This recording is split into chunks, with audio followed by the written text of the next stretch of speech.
وأحسن منك لم تر قط عيني وأجمل منك لم تلد النساء خلقت مبرأ من كل عيب خلقت مبرأ من كل عيب كأنك قد خلقت كما تشاء كتاب أنزلناه إليك مبارك ليدبروا آياته وليتذكر أولو الألباب۔ یہ کتاب برکت والی ہے جسے ہم نے آپ کی طرف نازل فرمایا ہے تاکہ دانش مند لوگ اس کی آیتوں میں غور و فکر کریں اور نصیحت حاصل کریں۔ اللهم صل على سيدنا محمد وعلى آل سيدنا محمد بعدد كل ذرة مئة ألف ألف مرة۔ سامعین و ناظرین کرام، السلام علیکم ورحمۃ اللہ وبرکاتہ۔ سامعین کرام، سورہ الحشر آیت نمبر 22، آج کا موضوع کیا ہم اپنے رب کو جانتے ہیں؟ اس کے ساتھ آج کے درس کا آغاز کرتے ہیں۔ سب سے پہلے گزشتہ سبق کا اعادہ ہوگا۔ لو انزلنا هذا القرآن على جبل لرأيته خاشعا متصدعا من خشية الله وتلك الأمثال نضربها للناس لعلهم يتفكرون۔ اگر ہم یہ قرآن کسی پہاڑ پر نازل فرماتے تو اے مخاطب تو اسے دیکھتا کہ وہ اللہ کے خوف سے جھک جاتا، پھٹ کر پاش پاش ہو جاتا، اور یہ مثالیں ہم لوگوں کے لیے بیان کر رہے ہیں تاکہ وہ غور و فکر کریں۔ سامعین کرام، سورہ الحشر آیت نمبر 22، لفظی ترجمہ هو اللہ الذی لا الہ الا ہو، اللہ وہ ذات ہے جس کے سوا کوئی معبود نہیں، عالم الغیب والشہادہ، غائب اور ظاہر ہر چیز کا جاننے والا ہے، هو الرحمن الرحیم، وہی رحمان اور رحیم ہے۔ سامعین کرام، اللہ تعالیٰ کی صفات بیان ہو رہی ہیں اور اس کا تعلق جو ہے، یعنی گزشتہ مضمون سے اس کا تعلق پہلے جاننے کی ضرورت ہے۔ دیکھیں، ہر وہ چیز جس کی حقیقت یا اس کی معرفت آپ کو نہ ہو، آپ اس سے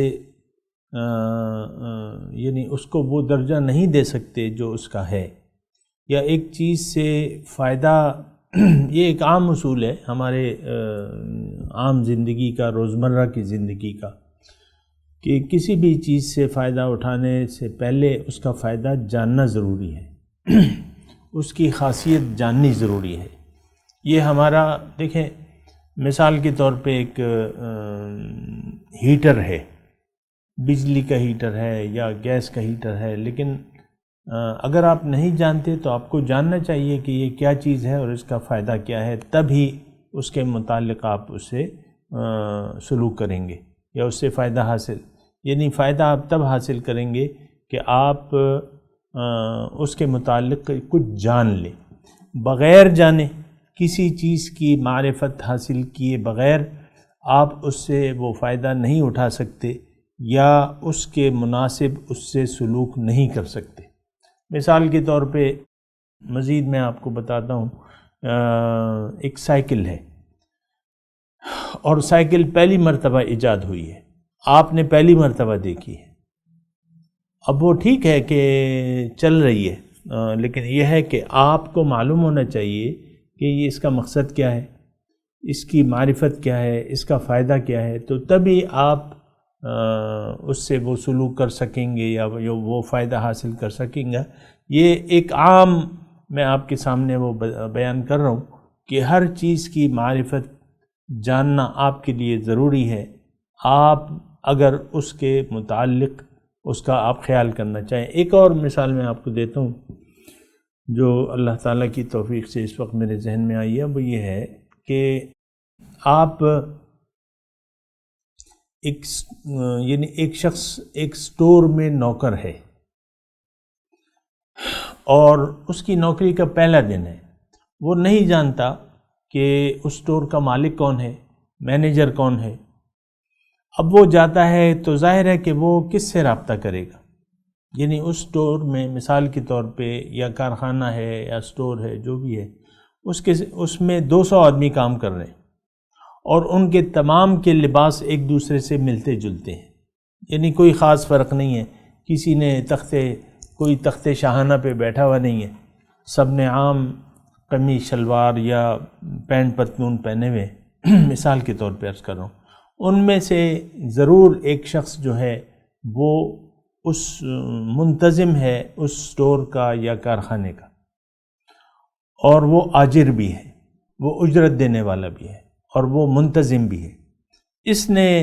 اس آدمی نے پہلی دفعہ اس میں انٹری کی ہے، اس کو جاب مل گئی ہے، مثال کے طور پہ آن لائن اس نے فارم بھرا اور اس کو میسج آیا کہ آ جاؤ فلانی جگہ ہمارا دفتر ہے یا کارخانہ ہے جو بھی۔ تو جب وہ جائے گا، آپ مجھے بتائیں کہ 200 آدمی وہاں کام کر رہے ہیں، یہ اپنے آجر کو تلاش نہیں کرے گا جو وہاں کا منتظم ہے یا جنرل مینیجر ہے؟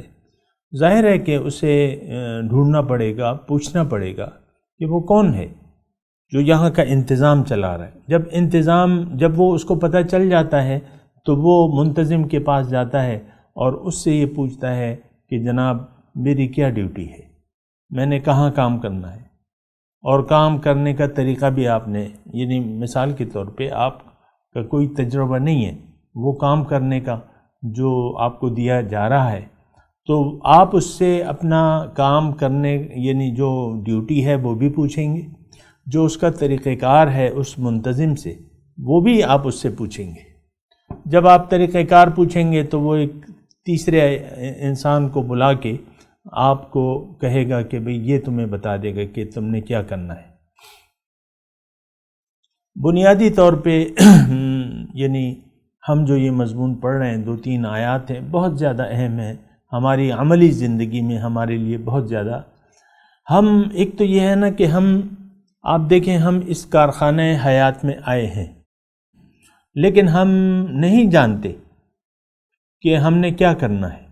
ظاہر ہے ہماری حقیقت، یہ تو آپ کو بھی معلوم ہے، مجھے بھی معلوم ہے کہ ہماری حقیقت جو ہے وہ چند دن کی نوکری ہے، یہاں چند دن کام کرنا ہے پھر جانا ہے، چند دن زندگی گزارنے کے ہیں پھر واپس جانا ہے۔ یہ تو ہم سب کو معلوم ہے صاحب کہ جو پیدا ہوا ہے اس کو مرنا ہے، جو آیا ہے اس کو جانا ہے۔ اب یہ سے ہے، یہ تو عالم ارواح سے آئی ہے یہ روح، جانا کہاں ہے؟ واپس جانا ہے، عالم برزخ میں جانا ہے، عالم مثال میں جانا ہے۔ اب یہاں کرنا کیا ہے؟ دیکھیں اللہ تعالیٰ نے یہ انسان جو ہے نا، یہ اشرف المخلوقات ہے، یہ اللہ کی مخلوقات میں منفرد مخلوق ہے کہ اس کو اللہ تعالیٰ نے علم بھی دینا ہے، کام کا طریقہ بھی سمجھانا ہے۔ پیدائشی طور پہ یہ اپنا کام نہیں جانتا، اور جو چیز پیدائشی طور پہ جاننے کی ہیں وہ یہ جانتا ہے۔ مثال کے طور پہ انسان جب پیدا ہوتا ہے تو اس کو معلوم ہوتا ہے کہ دودھ میں نے کیسے پینا ہے، ماں کے سینے سے منہ لگا کے کس طریقے سے میں نے منہ چلانا ہے۔ آپ تصور کر سکتے ہیں نا، یہ پیدائشی اللہ تعالیٰ نے اس میں۔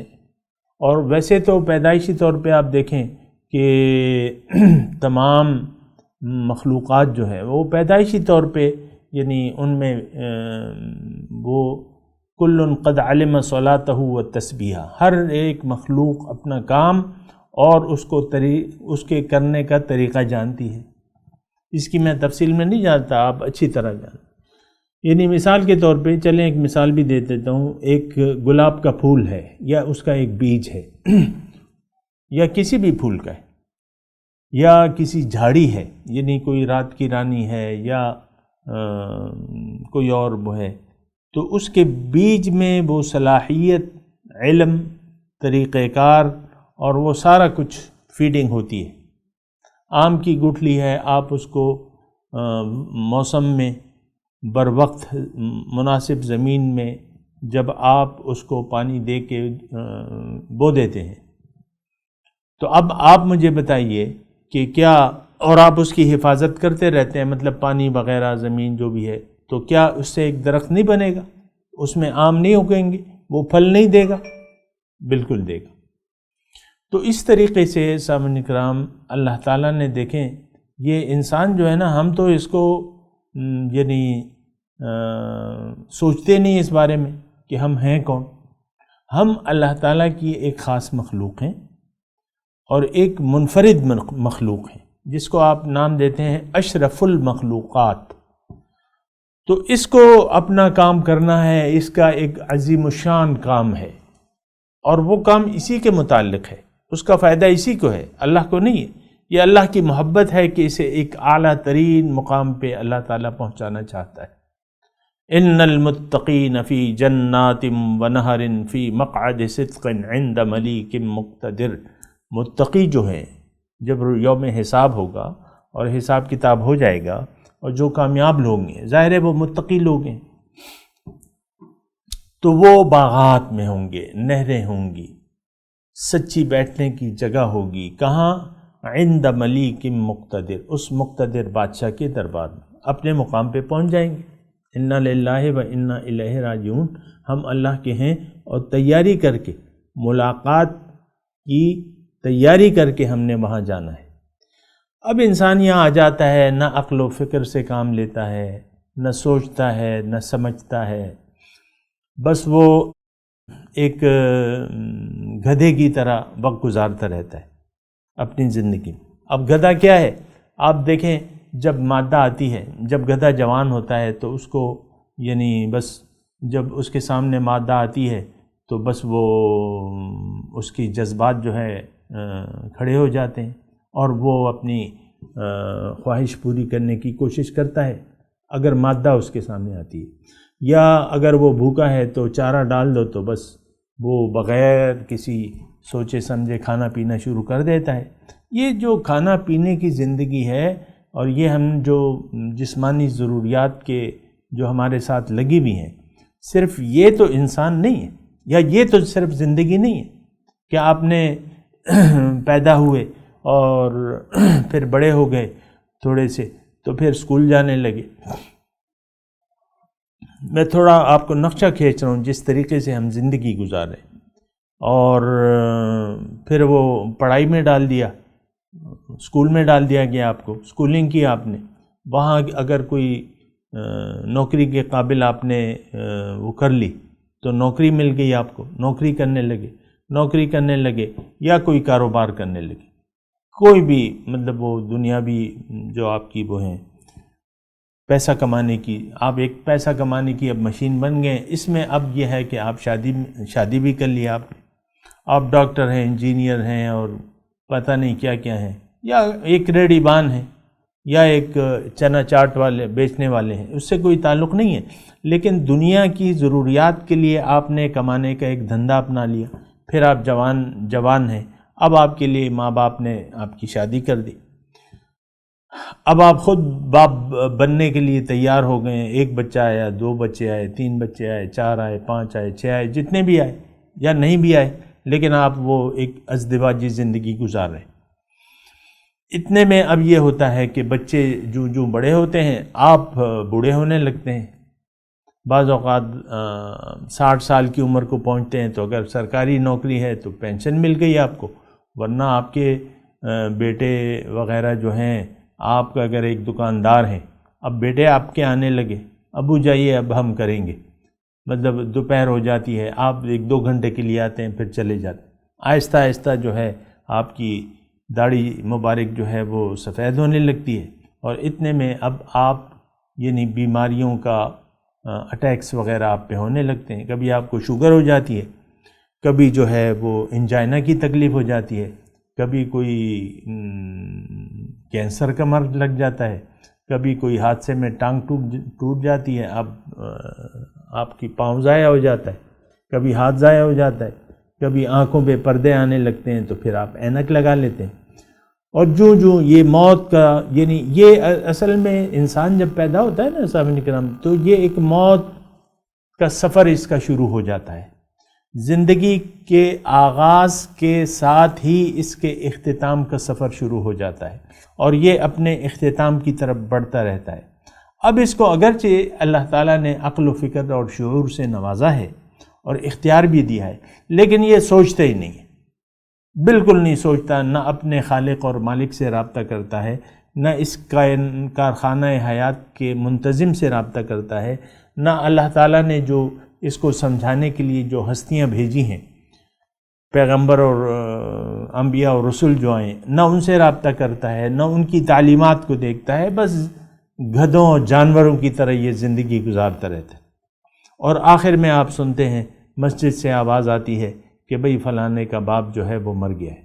یہ فلانے کا باپ تھا اور فلانے کا چچا تھا اور فلانے کا جو دادا تھا، جو بھی تھا، وہ اس میں رشتے لکھے ہوتے ہیں وہ اعلان جنازہ میں، کیونکہ اس کے ہم عمر لوگ بھی ہوں گے، اس کے بیٹوں کے کوئی واقف ہوں گے، اس کے کوئی نواسے ہوں گے. اب ظاہر ہے وہ تو سب، یہ تو 90 سال کا بوڑھا کھوسٹ ہو گیا. اب ظاہر ہے ان رشتوں سے کی ان کا تعارف کرایا جائے گا اور اس کو مٹی پہ دبا کے لوگ چلے آئیں گے. عام طور پہ آپ دیکھ لیں سامعین کرام کہ ہم بنا کسی سوچے سمجھے اور کسی مقصد کو جانے بغیر زندگی گزار رہے ہیں، اور اس پہ یعنی تماشا یہ ہے کہ ہم ظاہر کی زندگی پر دھوکہ کھا لیتے ہیں اور ظاہر کی زندگی کو ہی اصل سمجھ بیٹھتے ہیں اور اسی کو اپنا مستقبل قرار دے دیتے ہیں. اللہ تعالیٰ تو ایسی باتیں سے بہت ناراض ہوتے ہیں اور فرماتے ہیں کیا ان کے پاس دل ہیں لیکن سوچتے نہیں ہیں. لہم قلوب لا یفقہون بہا ولہم اعین لا یبصرون بہا وَلَهُمْ آذَانٌ لَا يَسْمَعُونَ بِهَا. ان کے پاس دل ہیں، اس سے سوچتے نہیں ہیں. سوچنے کے لیے دل ہے اور دیکھنے کے لیے آنکھیں ہیں، لیکن حقیقت کو نہیں دیکھ پاتے یا نہیں دیکھنے کی کوشش کرتے. کان ہیں، اللہ تعالیٰ نے ان کو دیے ہیں، لیکن اس سے یہ کام نہیں لیتے. کسی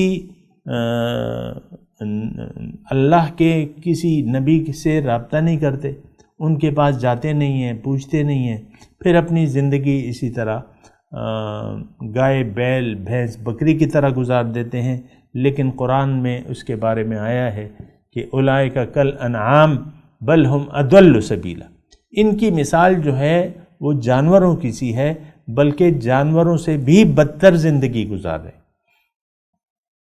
کیونکہ ایک بھیڑ بکری تو اپنا مقصد پورا کر کے جاتی ہے، اسے یا آپ لوگ دودھ وغیرہ لیتے رہتے ہیں، بھیڑ سے آپ بال چنتے رہتے ہیں، یہاں تک کہ وہ ایک موقع ایسا آتا ہے کہ آپ کے گھر میں مہمان آتے ہیں یا ایک پروگرام ہے، آپ اس کو کاٹ کے ذبح کر کے کھا لیتے ہیں. بس اس کا مقصد پورا ہو گیا، آپ کے کام آ گئی، آپ کو دودھ دیتی رہی، آپ کو اون دیتی رہی، اور بس اسی طرح اونٹ ہے، اسی طرح گائے ہے، اسی طرح یہ چکن جو آپ کھا رہے ہیں، بس 30-40 روز میں بڑی ہو گئی، اس کو کاٹ کے آپ نے کھا لیا، اس کا مقصد پورا ہو گیا.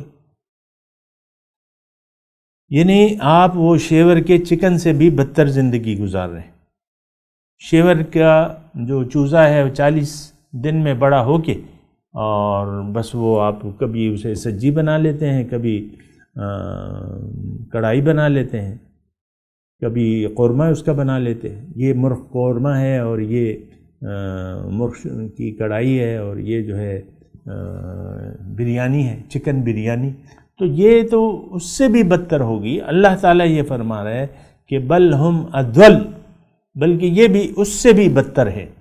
بہرحال یہ اپنے مضمون کی طرف آتے ہیں، تو یہ جو اب مضمون شروع ہو رہا ہے آیت نمبر 22 ہے، پھر آیت نمبر 23 ہے، پھر آیت نمبر 24 ہے۔ یہ 3 آیات جو ہیں اس میں اللہ تعالیٰ اپنا تعارف کروا رہے ہیں۔ اچھا، اب ہوتا یہ ہے کہ ہم چونکہ سوچ سمجھ سے تو کام نہیں لیتے، اب جو مذہب کے ایک نام تو چلا ہے کہ بھئی یہ تمہارا مذہب کون سا ہے، تو ہم اپنے باپ دادا کے مذہب کو اپنا مذہب اختیار کر لیتے ہیں، یعنی سوچ سمجھ سے کام نہیں لیتے۔ ہماری فطرت نیک ہوتی ہے، اچھی ہوتی ہے فطرت ہماری۔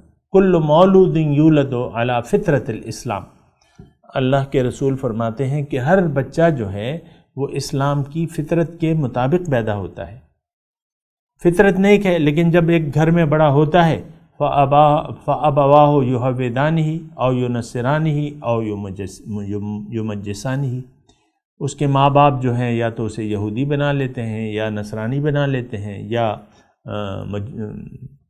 مجوسی بنا لیتے ہیں۔ یعنی اب اس میں مسلمان جو ہے، یعنی ایک باپ اگر والدین، ایک گھر کے والدین اگر پیدائشی طور پہ اپنے باپ دادا کے مذہب پر ہوئے یا پائے گئے، اور انہوں نے اپنے مذہب کے متعلق نہیں سوچا کہ میرے مذہب کی دعوت کیا ہے، دین کی دعوت کیا ہے، رسول اللہ کا پیغام کیا ہے، رسول کی دعوت کس طرف ہے، اور اس میں اس نے شادی کر لی، اس میں ان کے بچے ہو گئے، اور ان ماں باپ کا جو قبلہ و کعبہ تھا، رخ تھا، وہ دنیا کی طرف تھا۔ لہٰذا مسلمان کے گھر میں آج کل جو بچے پیدا ہوتے ہیں وہ بھی کسی مذہب کے وہ نہیں ہوتے۔ یہ جو مذاہب پائے جاتے ہیں یہ آباء و اجداد کی تقلید ہے اور کچھ بھی نہیں۔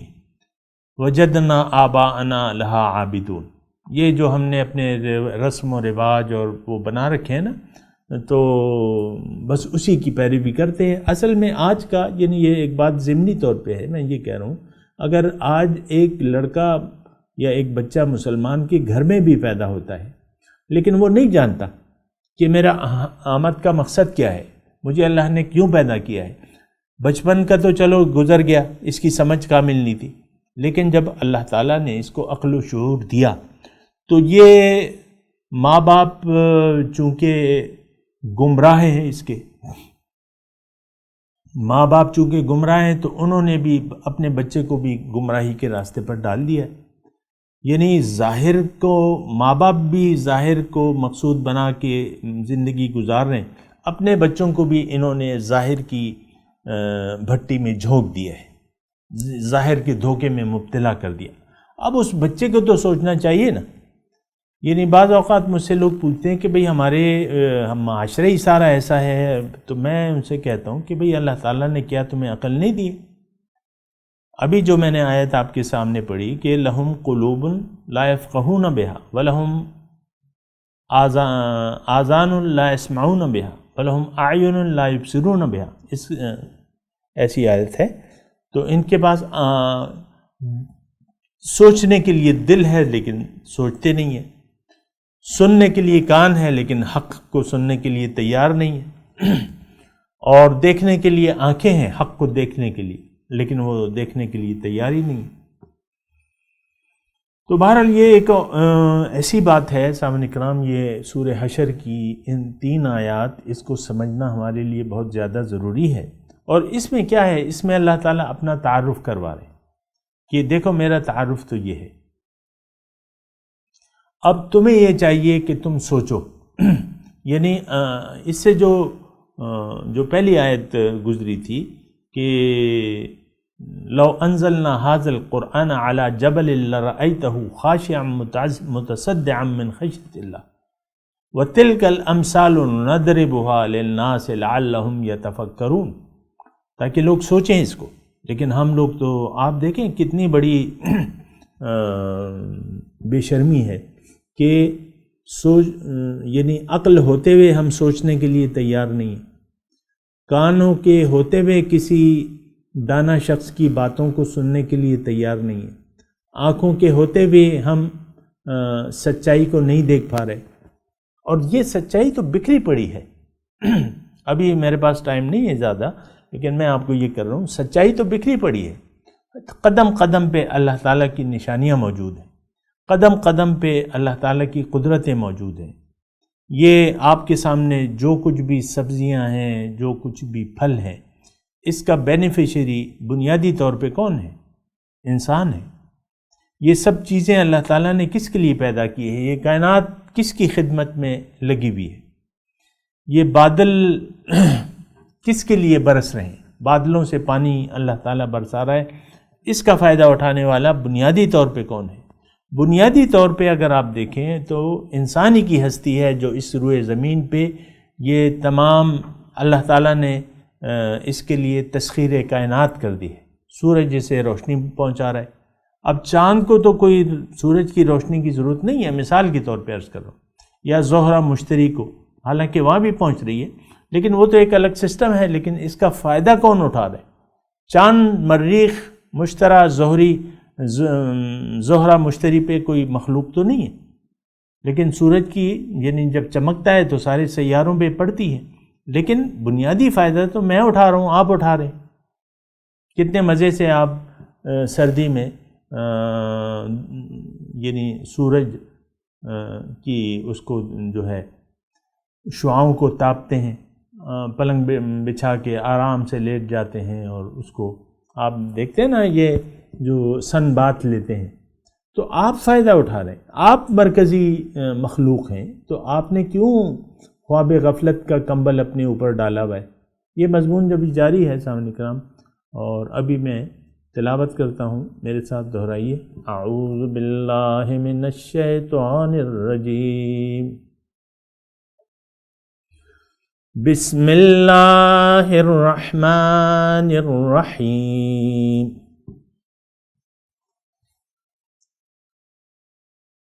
هو اللہ الذی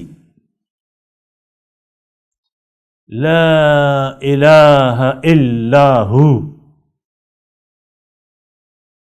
عالم الغیب والشہادہ هو الرحمن الرحیم۔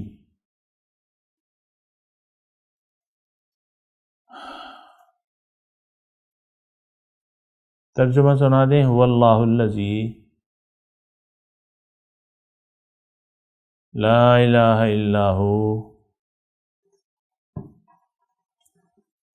عالم الغیب والشہادہ، اللہ وہ ذات ہے کہ نہیں ہے کوئی معبود ماں سوا اس کے، جانتا ہے ظاہر اور غائب، ہر ایک چیز کا جاننے والا ہے۔ والرحمن الرحیم، وہ رحمان اور رحیم ہے۔ سبحان اللہ۔ اب ان آیات کی تلاوت اور ترجمہ۔ هو الله الذي لا إله إلا هو عالم الغيب والشهادة هو الرحمن الرحيم. He is God. There is no God but He, the knower of secrets and declarations. He is the compassionate, the merciful. اس کے ساتھ ہی آج کے درس کا وقت اختتام کو پہنچا۔ انشاءاللہ اگلے درس میں ملاقات ہوگی۔